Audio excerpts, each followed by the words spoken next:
Hey everybody, HomeSliceHenry here, and in today's video we're taking a look at another one of the buffed Pokemon in Season 16 of Go Battle League, and that is TRAILBLAZE being given to Shadow Skuntank. Now TRAILBLAZE is a grass-type clone of the move Flame Charge, so not only does it give Skuntank the ability to boost up its Poison Jab damage, but it now gives it coverage against Mudboys like Swampert and Quagsire that previously gave it a ton of trouble. To test it out, I paired it up with another buffed Mon, Aerialace Golisopod, and Shadow A-Slash. So without further ado, let's hop into the matches and test out TRAILBLAZE on Shadow Skuntank. Hopping into the first match, leading Golisopod into Shadow Quagsire. Opponent safe switches into Shadow Dragonite, and I have a great response available with Shadow Alolan Sandslash. The good news is I switched fast enough so I can outpace the Dragonite, fire off the Ice Punch, and my opponent commits a shield. They are trying to make a play for switch advantage. I don't mind giving switch up, but I have to get all shields down before I do so, because my Skuntank has that TRAILBLAZE that can one-shot the Quagsire. So now that I've gotten both shields, you know what? I'm actually gonna let the Sandslash go. Sandslash, you did your job, you got both shields, and now I can send in the Skuntank.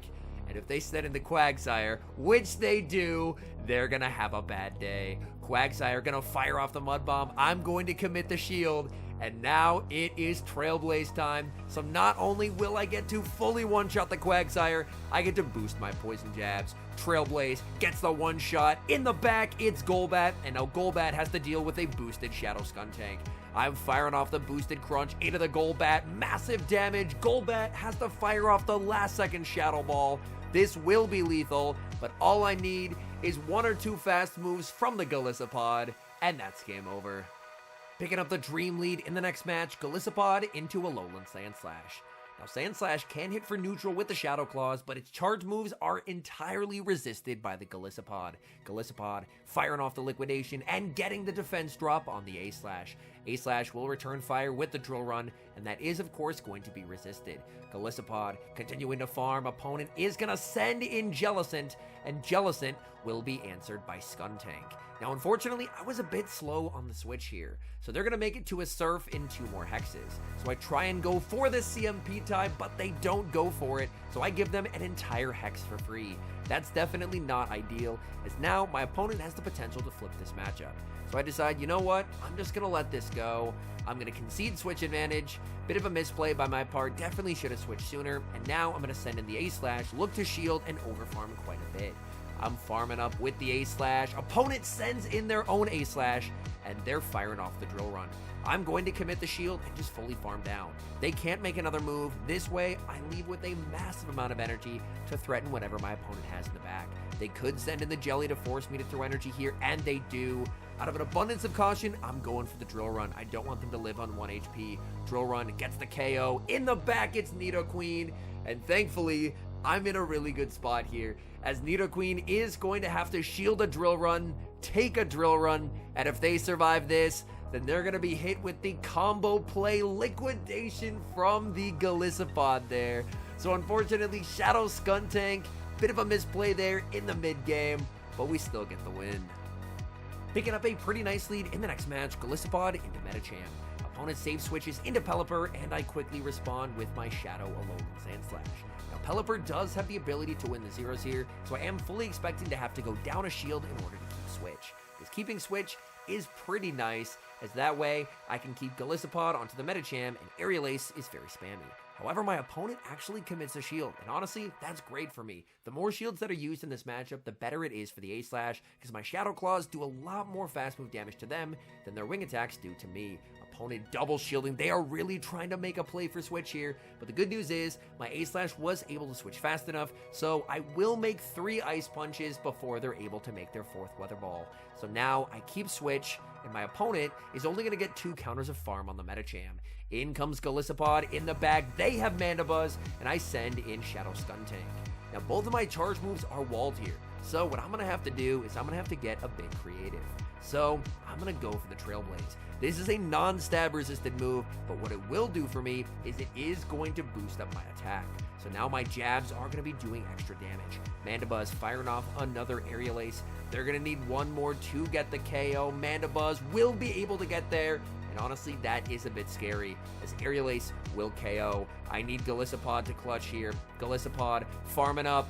Oh no, Mandibuzz's new pacing, I wasn't used to it. They land the Aerial Ace, and this is not looking good for me. I'm over farming as much as I possibly can, and I'm firing off the Aerial Ace. Aerial Ace will KO. I need to make it to the back-to-back Aerial Aces. Is this going to be enough to KO? This Medicham is so healthy. Aerial Ace number 1 into the Medicham. It's a CMP tie. It all comes down to this.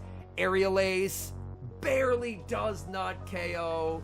And unfortunately, Medicham, deep into the red, will get the win.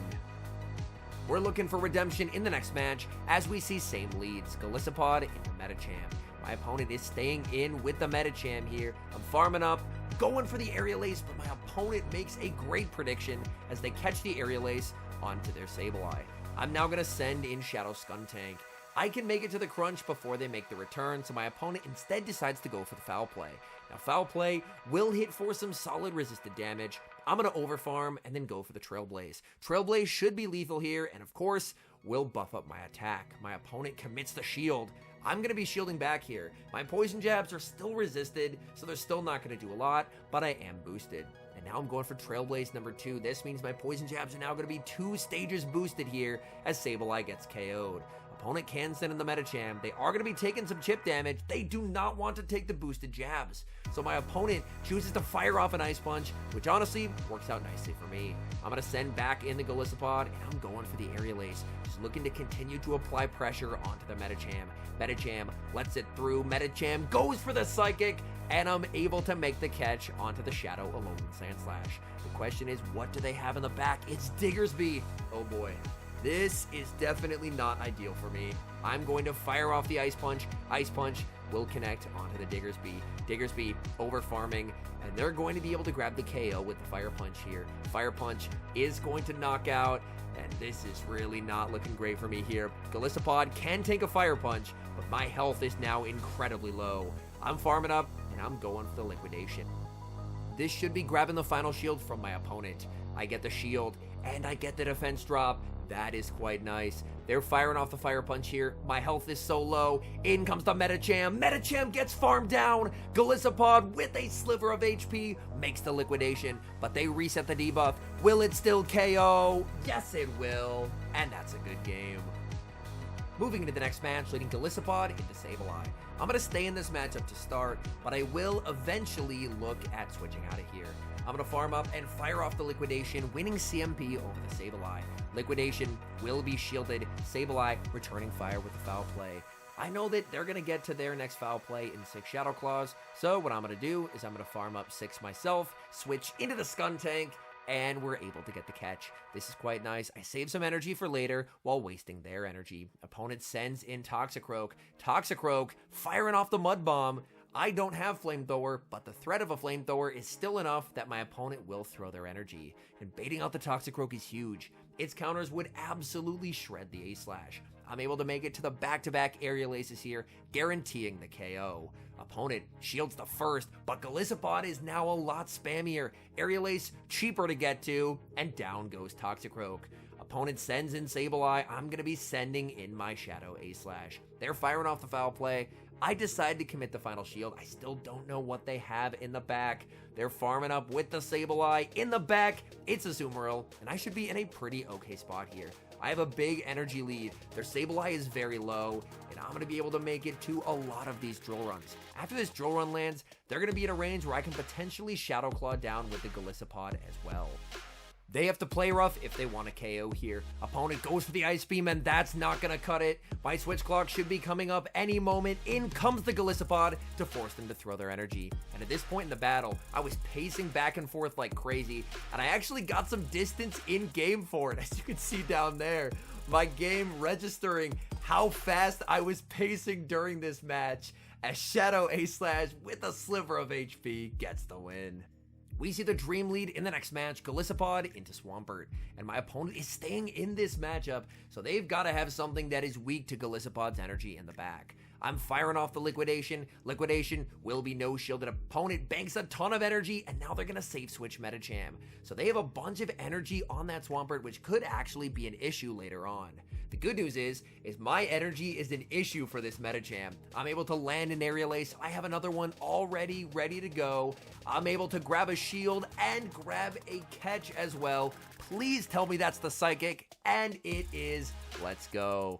And now, I'm just going to go for the farm down with the Shadow Skuntank. Medicham is going to fire off the last second power-up punch. Skuntank will get the farm down.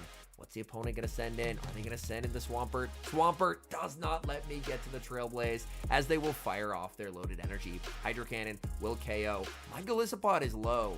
Honestly, an Earthquake would KO here, so I am going to respect it. Opponent full sends the Quake. That's a big shield. In the back, it's Charizard. And honestly, this is feeling a bit scary. Liquidation gets the shield. I don't get the debuff. And now I need Shadow Alolan Sandslash to get rid of this Charizard. I'm firing off the Ice Punch. Charizard is not Shadow, which is worse for me. They have so much energy here. I decide to commit the shield. It's the Blast Burn. That's a big call. My opponent will make the last second Blast Burn.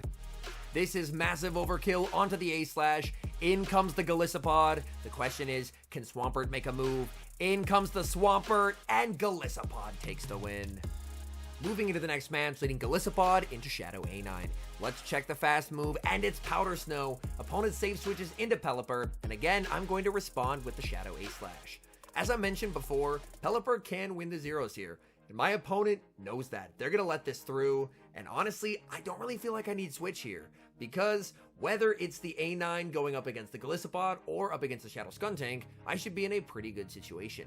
They go for the Weather Ball. Weather Ball plus the Wing Attack will KO just as I make the Ice Punch. Skuntank gets the farm down. What is that final Pokemon?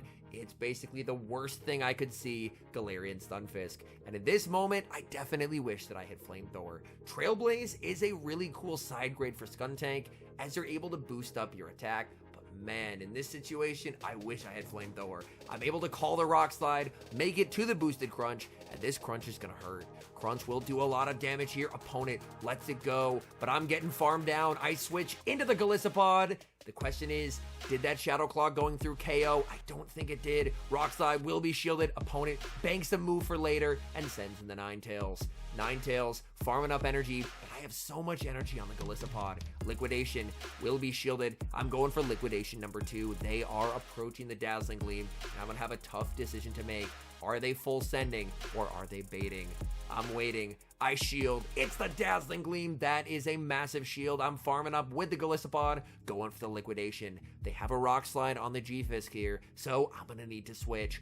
In comes the G-Fisk, and we get the catch onto the Skuntank, doing what we have to do to get the win, and Golisopod farms down. Hopping into the final match, leading Golisopod once again into another Medicham. Not a bad spot to be in. Opponent safe switches into Sableye. I'm going to stay in with the Golisopod and fire off the Liquidation. Liquidation will deal some nice chip damage or grab a shield. Opponent lets it through, and now I can send in the Sandslash. They can't make the back-to-back, so they're going to fire off the Foul Play as I make it to the Ice Punch. Ice Punch will be able to KO after I tank the Foul Play. Here, I'm trying to go for an undercharge, maybe get one extra Shadow Claw farm, but my opponent shields. And I decide, you know what? I'm actually going to give up switch here. I'm going to take my shield advantage, and instead, I'm going to trust in Golisopod, and I'm going to trust in Shadow Skuntank. Let's see what they have in the back. Opponent has Mandibuzz in the back. I'm firing off the Liquidation, and I'm going to be sending in the Skuntank. Liquidation connects. In comes the Skuntank. Mandibuzz farming up energy, and Mandibuzz is a bit awkward for both Golisopod and the Shadow Skuntank to deal with. Opponent now going to send in the Medicham, and I'm firing off the Trailblaze. Trailblaze, as I mentioned, is a Grass-type clone of Flame Charge, so it doesn't hit the hardest, but what it does do is boost up my damage, and they get the perfect farm down there, and I'm now in a tough spot. Missing that Crunch is basically game over. I have to call the bait. They Ice Punch bait, but now this Ice Punch will put me in farm down range, so I'm going to have to commit the shield on the Ice Punch. I'm looking to farm up as much as I possibly can and go for the Aerial Ace. Aerial Ace will be lethal, but I'm just so low, I don't think I can beat the Mandibuzz. Back in comes the Mandibuzz. I'm going for the Liquidation here. The question is, can I make an Aerial Ace after? Liquidation connects, I get the debuff that I need, but I die with the Aerial Ace. And now some final thoughts on Trailblaze as a whole, and then its impact on Shadow Skuntank. First off, I love the addition of Trailblaze into the game. Having a grass-type clone of Flame Charge can really provide some unique aspects to Pokemon that didn't have them before. When it comes to Shadow Skuntank, I think Trailblaze is a pretty nice side grade. There are going to be some matches where having Trailblaze is beneficial, like as you can see that matchup where I was able to one-shot the Quagsire, or potential matchups where you're able to boost up your Poison Jab damage. However, there will also be matches when you definitely miss Flamethrower, so I would say it's definitely a situational move. Depending on the team, Trailblaze can put in some nice work, but there will definitely be situations where Flamethrower would be nice as well. Anyways, thank you guys so much for watching. If you're enjoying the content, make sure to leave a like and subscribe to the channel if you haven't. And a special thank you as always to our members here on YouTube. The support you guys provide is absolutely incredible. So thank you guys oh so very much. And until next time, I've been HomeSliceHenry.